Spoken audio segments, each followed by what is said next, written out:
All right, our games on Tuesday here in the arena, 2 p.m. It's the Philippine Army going up against Ateneo de Manila. That's going to be a good one. Followed by that 4 p.m. match between the Philippine Navy and Maynila. Let me turn you over now to Anne Remulla for her first report of the match.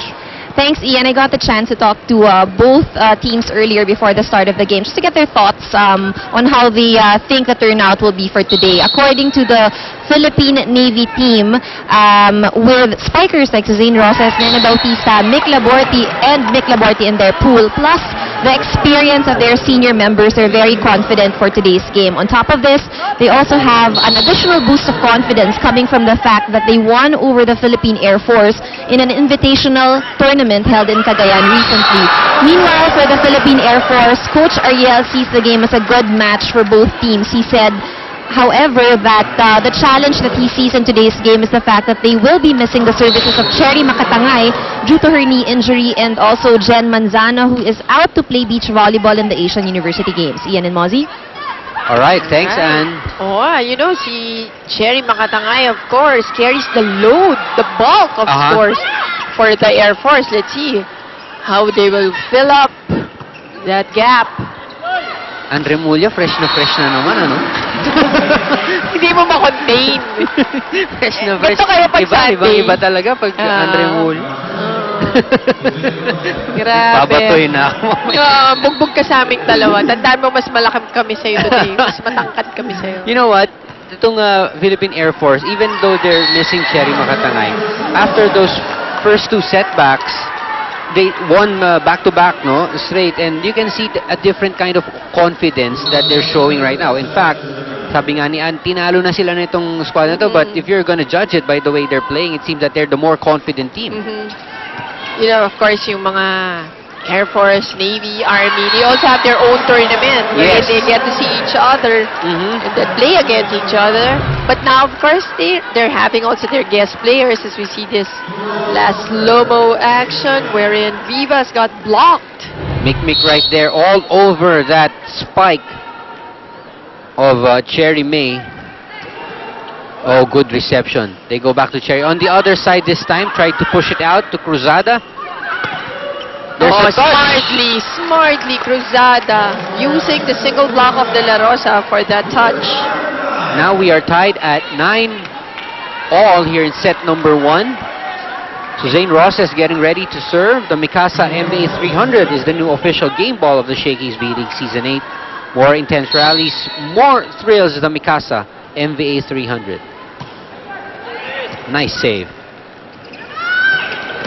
Ooh. That was overset. Vivas couldn't do anything about that one. And it seems that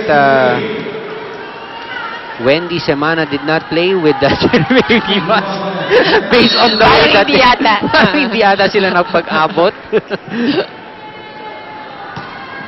Suzanne Rosas with a good serve to Aiza Maizo. De La Rosa gets it through the block. Cruzada again. Oh, poor defense by the Philippine Air Force. And Cruzada with back-to-back points.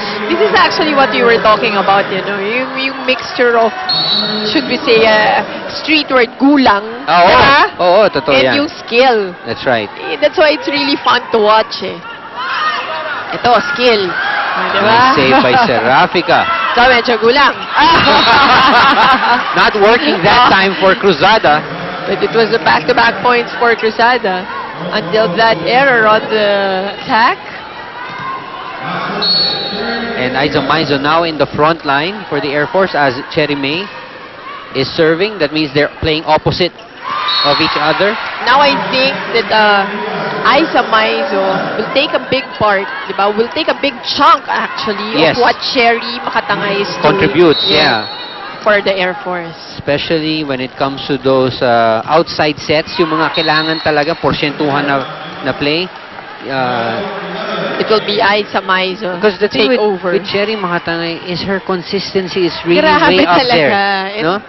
Kung makikita niyang hindi naman kailangan kalakasan basta maipasok, she'll settle with that just as long as she keeps the ball in play. But if a scoring opportunity comes up, sigurado yan. May atake yung Cherry Makatangay.